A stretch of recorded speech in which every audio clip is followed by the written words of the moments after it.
What I'm going to talk about today are, different ways to integrate BIM into what you do now. Because we did a survey, as Marvin said, back in, I believe it was September, of a lot of the member firms here, and we're going to discuss some of those survey results and some of the advantages and obstacles that go along with BIM. So what everyone's most familiar with BIM are the main benefits, I guess you could call them. The 3D visualization, the coordination, the collaboration, but then there's the downside of that too. There's also the software and the hardware and the training fears that go along with implementing something that's completely new that you haven't used before. But for every one of those, there are another 10, 12 dozen that lurk below the surface that you have to be prepared for. Otherwise, they'll come back and bite you. So one of the things we'll talk about today is how to prepare for those things and that you can make adjustments that are necessary to accommodate them. We also, in January, we'll be doing a training session or a pair of training sessions that Marvin mentioned. One geared towards architects and designers and engineers, and one geared more towards the construction industry, contractors, subcontractors, specialized trades. And I'll talk more about that at the end of the presentation.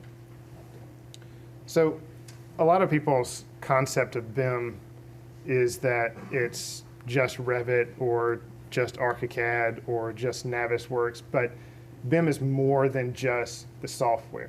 BIM is the process you use to improve the quality of your projects, whether it's just, doing digital mock-ups so that you don't have to build one in the field so you can save money and test details, or whether you're doing the entire project from MEP coordination with the architectural, with the structural, and everything that goes along with that process, from the owner request for BIM as a deliverable all the way through facilities management. It's not just the software you use, because the model is great.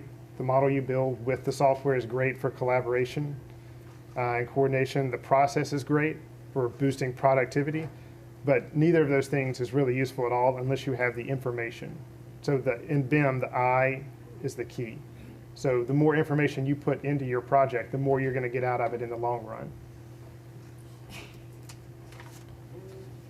So let's talk about some of the kinds of information we're talking about here. Depending on who you are or what you're doing, that type of information is going to change. So if you're the architect, you're focusing on your door schedules. If you're the engineer, it's your panel board schedule or your riser diagrams, any of those things. But really, in short, the information you want to focus on is all of it, and it's not just the quantity. So you can put in tons of garbage information into your model, and you're just going to get garbage back out of it. So it also has to be about the quality of the information you put into it. But it's not an easy button. So you can't just put in what you want and then it automatically comes back to you straight out of the box. You still have to do the work. What BIM allows you to do, technology-wise and process-wise, is eliminate a lot of the things that are tedious, that are monotonous, that are repetitive, that are error-prone, so that you can take that time and reinvest in the project to focus on the things that are important: the quality of the design, the schedule, the cost, all of those things that are important factors in every project that you need to spend more time on, but you can't because you only have so much time to do the project, and you end up dealing with all the minutia instead of the actual important parts of the project. So what BIM can allow you to do, if you use it correctly and implement it to its fullest, is improve on those things where you can make the most of a project. So let's talk a little bit about the leadership and benefits that come from using BIM. In general, it's been designers, your architects, your engineers, who have been leading the BIM process since before it was known as BIM, when it was just 3D modeling. And at this point, it's really almost a requirement. It's hard to remember, for me, having used BIM for 6+ years now, how I would go in and do a project without it. I think about all those things I did when I was using just vanilla AutoCAD or, yeah, I am old enough to have hand drafted a few projects, as hard as that may be to believe. But to think on what I did then versus what I can do now, the projects themselves aren't that different, but the speed of the process is 10 times what it was a dozen years ago. You know, you can't expect to complete a project you can't expect 4 months to do a project when you only get 6 weeks. That's just the reality of the design and construction industry today. Things are moving at a faster and faster pace. So as designers, we rely on that to make our jobs not just easier to do, but capable of being done at all. And at the same time, you've got your specialized subcontractors and your contractors who are kind of sitting in the sweet spot of BIM, where it's almost a one-to-one relationship of what you put into it and what you get out of it. So the time invested for someone who's specialized in actual construction is going to be a lot higher than someone who's just using it for design.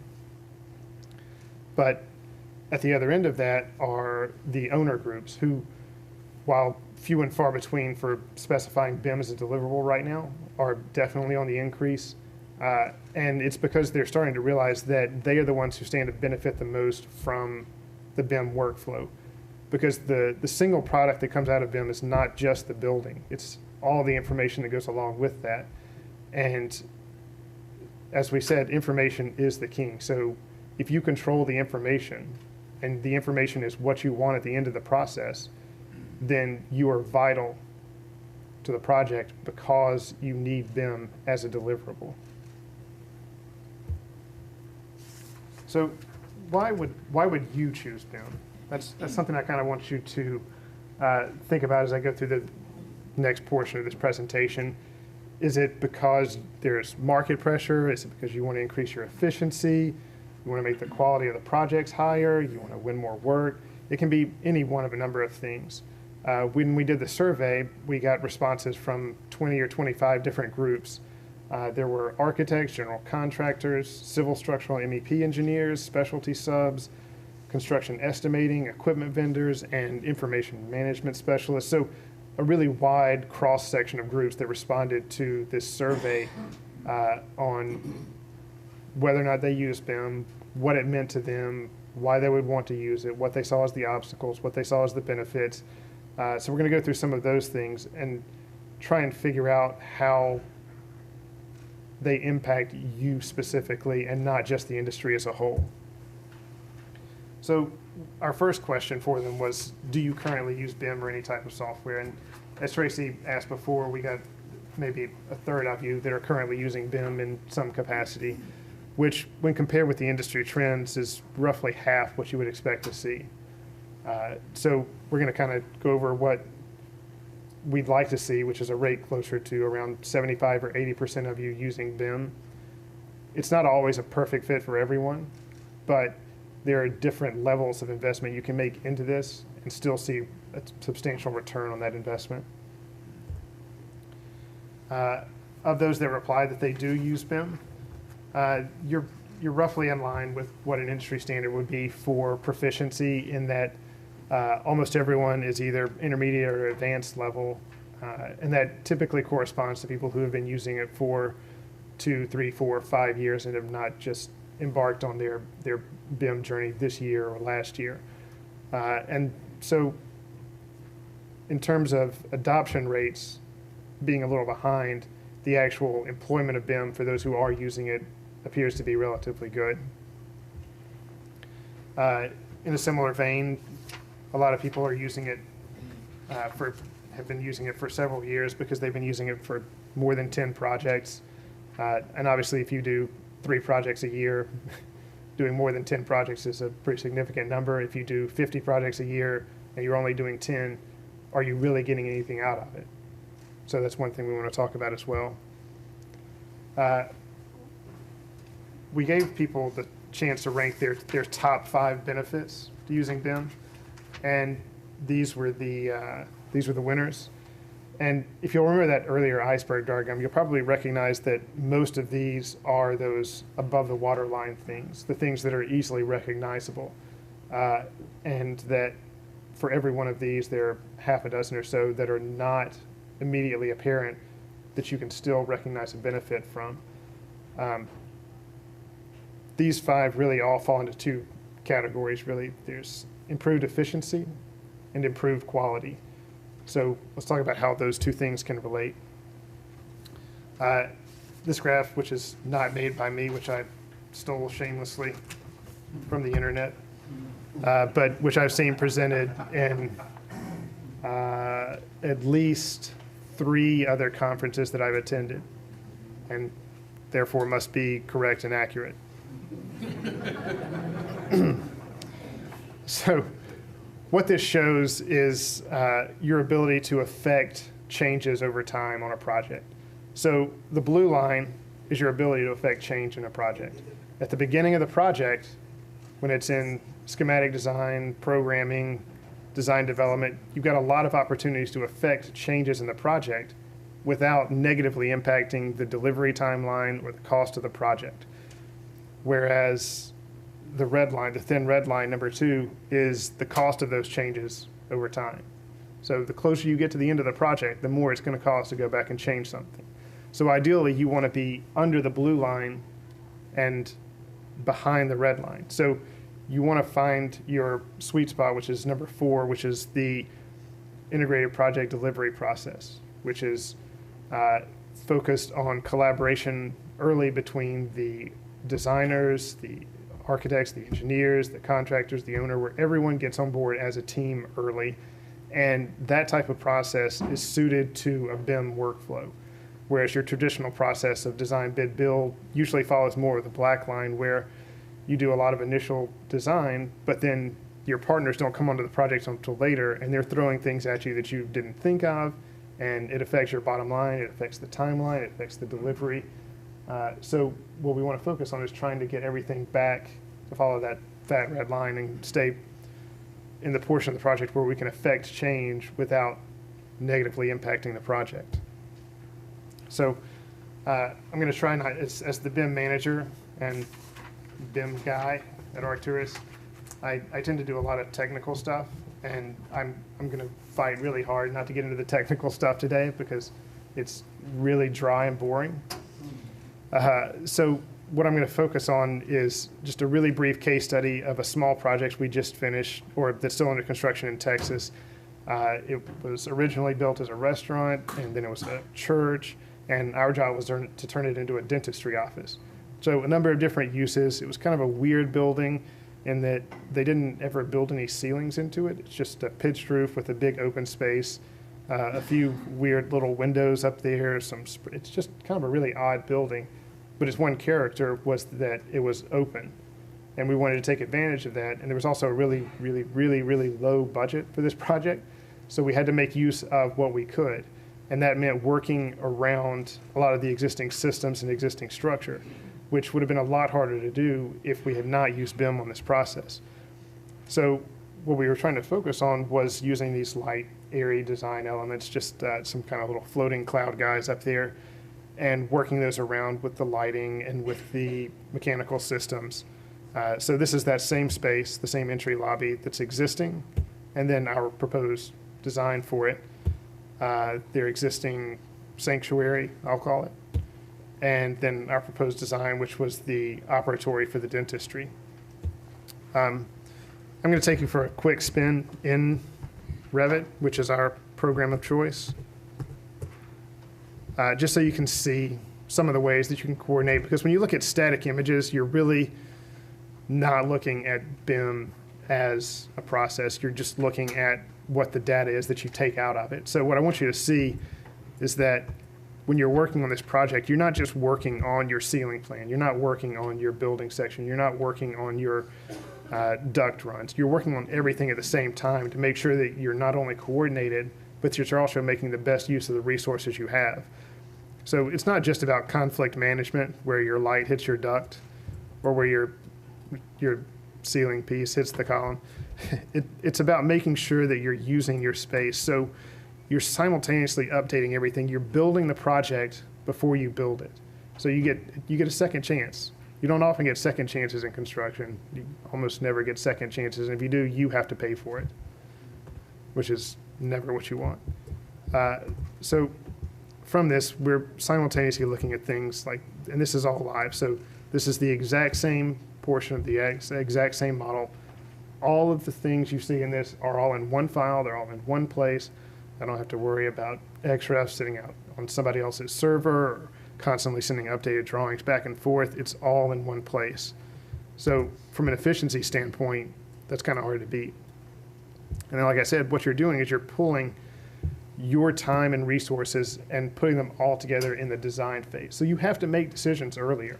You can't wait until the end of the project to decide, whether or not you want this particular finish here, or whether you want to make this wall out of that, or whether this is going to be rated, or any of those other that are usually technical decisions that you don't make until later in the project. You have to make those earlier.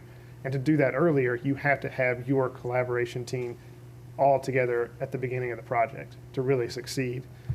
Because at the end of the day, what you're doing is you're building the project, and then you're extracting that information directly from the model. So you pull your building section straight out of the model. If I want to cut it, I just cut a section. If I update something, the section is updated. It's that kind of bi-directional coordination that makes the technology itself essential to the BIM process, because it builds on the collaboration that you set up by building your team early. For example, in this particular project, as I mentioned, it's fairly low budget, so we had to stay within a certain amount for the finishes.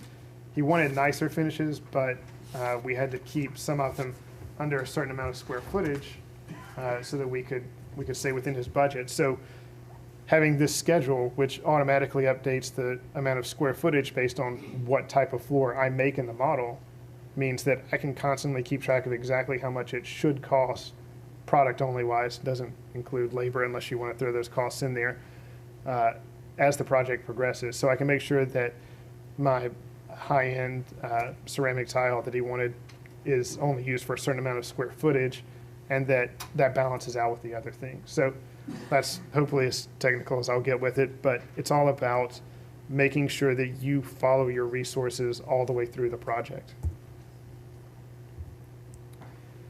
So hopefully that explains at kind of a 50,000 foot level what the benefits are of using BIM, the coordination, the collaboration that lead to increases in efficiency and coordination.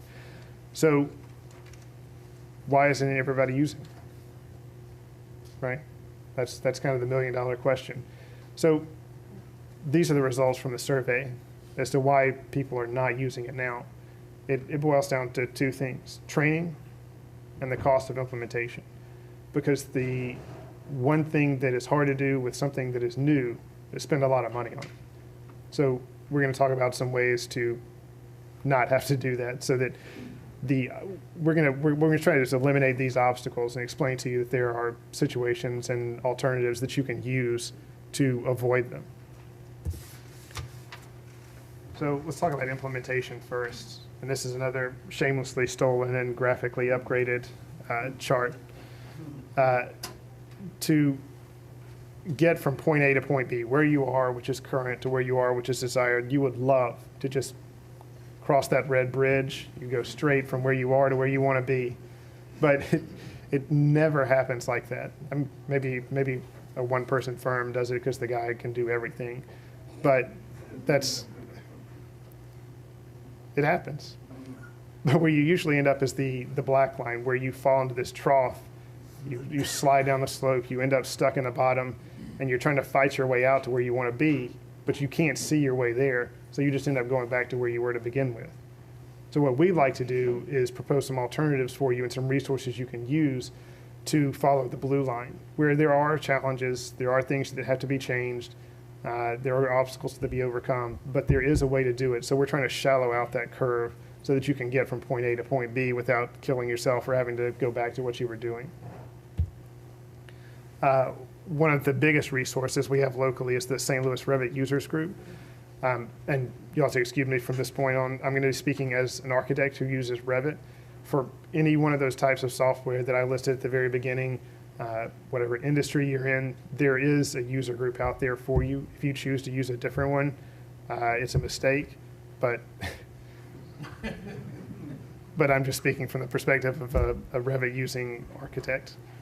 So the Revit users group, they have periodic meetings. They have, it's a support group. You can network with a lot of the other BIM savvy people and talk about, even if you're not ready to use it yet, if you just want to kind of feel them out and see what mistakes they made and how they overcame them, it's a great opportunity to do that. Another option is your local software reseller. For us, it's Siler. They offer 3 and 5 day courses, just kind of a crash course in the technology itself. They don't discuss BIM per se, but they will help you get over the technology bump. The only drawback to this, it is for pay. So depending on what kind of investment you want to make and how soon you want to do it, there's different price points to buy into that. They also do, several of them do in-house, over-the-shoulder, just-in-time type training.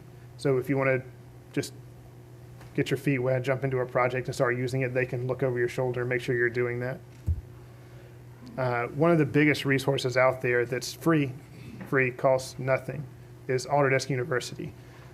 They have at least 100 classes on BIM implementation alone, and thousands of other courses on everything from digital mock-ups to presentation renderings to coordination with other software. All you have to do is sign up with your email address and you're good to go. You can search through, I think, the last 8 years worth of classes. And if you want, you can actually attend the conference. It's relatively expensive, but it's in Vegas, so you can kind of weigh those two. And it's in December, so it's not too hot, but it's still warm. A more focused resource that we use is the Revit Technology Conference, which is geared specifically towards Revit and BIM for architects, designers, and constructors. The next one is next summer in Washington, D.C. It's for pay. It costs about half what Autodesk University does, but in terms of specificity, you can't beat it. But you do have to pay for at least one person to attend in order to access their online previous courses. Those are also really good as well. So all those resources are great, and you can send as many people as you want to those things to get involved, but unless you have a top-down commitment, it's not going to work. You can't specify someone else in your company to say, let's try BIM, let's give it a shot, and not be the person who champions that yourself. Because you guys are the commanders-in-chief of your respective firms. You have to be the leaders in this if you want someone to follow it. Have to. There are a lot of things you have to worry about when you're kind of jumping into the, the BIM process. And, you know, you always think, now I've got to go out and hire a bunch of new people who are good at this software, but that's not really always the case. Not everyone in your firm is going to be amenable to change. Maybe they don't like change because it's change. Maybe they don't like it because you have to change some of your graphic standards. Whatever the case is, what do you do then? How do you push through? What do you do to make it work? Do you just throw everybody into a BIM boot camp for a few days? How do you foster the kind of thinking it takes to implement this kind of change? What you need is a BIM champion. That's someone who has a vision for BIM in the future of design and construction. It's someone who has project management experience and understands your business. It's someone with knowledge of the built environment, and it does have to be someone who is tech savvy. And before you worry that you have to go out and hire one person to do all of these things, you don't. It can be a group that does it. You've probably already got someone who's great at understanding your business, someone who understands project management, someone who understands the built environment. So you're 3/4 of the way there. The technology part is the easiest part to learn. You can't send somebody to a 3-day course and expect them to learn your business or to learn project management or to learn how things are built. Those are the key parts of the knowledge that you have to have before you invest in the technology.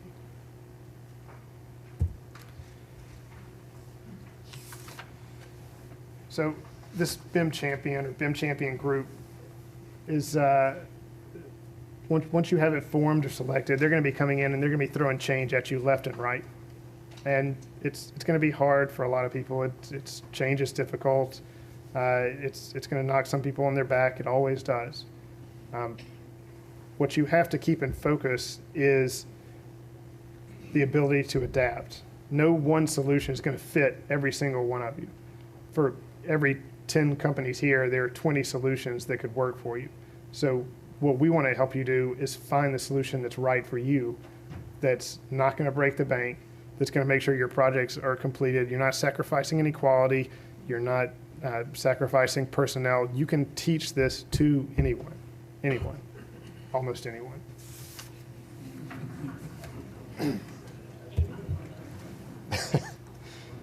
So, like I said, understanding the built environment is a huge advantage when it comes to BIM, because what you're doing is you are building it twice, like I said. You have to model it the way it's built.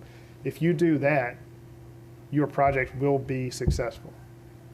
If you're just kind of faking your way through it and you're just drawing with the techno with Revit or with ArchiCAD, then you're not doing anything different than what you're doing now.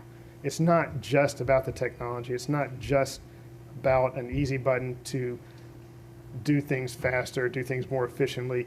It's about understanding the benefits that you gain from building it digitally before you go out and build it in the field. Sometimes they happen at the same time, but it's about doing those things digitally as well.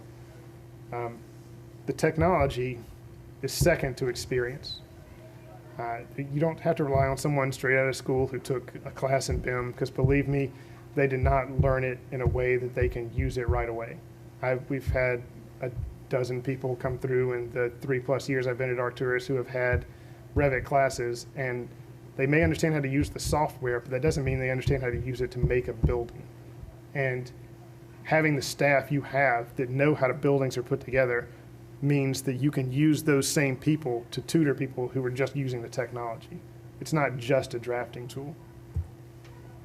That being said, while the technology may be secondary or tertiary to the commitment or to the experience and leadership, it's still a factor. But there are different points at which you can buy into this type of process.